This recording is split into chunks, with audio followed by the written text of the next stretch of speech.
Welcome to WindyCityWebcast.tv. I'm Brian Tabick with your latest in sports updates.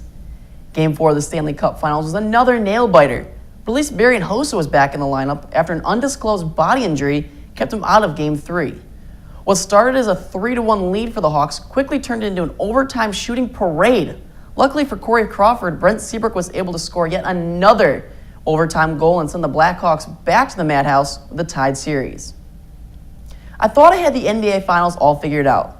The Miami Heat are a force to be reckoned with, but only by the San Antonio Spurs. The series is tied yet again, but is headed back to Miami for Game 7 and the final game of the series.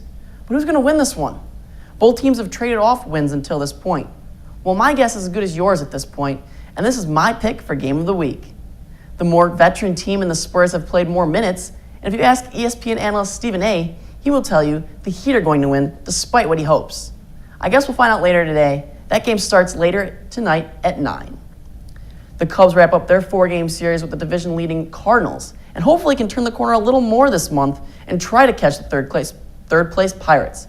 They start a series against the Astros this weekend and are hoping to fare a little better than the Sox did last weekend. Down on the south side, the Sox are looking to gain some ground on the Twins after dropping to last place. It has been a rough month for both Chicago baseball teams. Let's hope they can make quick work of their challenge they face ahead this weekend, as they are very vital games for both teams. Hopefully this story will bring your spirits up after talking about Chicago baseball. Some Chicago Bears traveled all the way to Germany last month.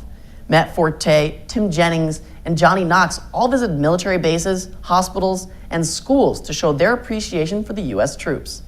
Forte says this of the experience: "When you're in the military, you never know what's going to happen. They're warriors. They work hard, so it was fun going over there and spending time with some of them." I'm sure that had to be a great experience for the troops as well. Now on to my top play of the week. This is actually more of a situation. Earlier this week, the Phillies mascot, the Philly Fanatic, had his ATV run out of gas. Take a look at how this gets resolved. But he just can't get it turned over. Jason Worth coming over to kind of help out. They just couldn't get it started. So what did they do? They just lifted it up over the railing. And that is where it sits now with the lights on as we speak. That's all I have for this week's sports updates. You can add me on Facebook or follow me on Twitter at WCW Sports. For more, check out WindyCityWebcast.tv. I'm Brian Tabick. Check in next week.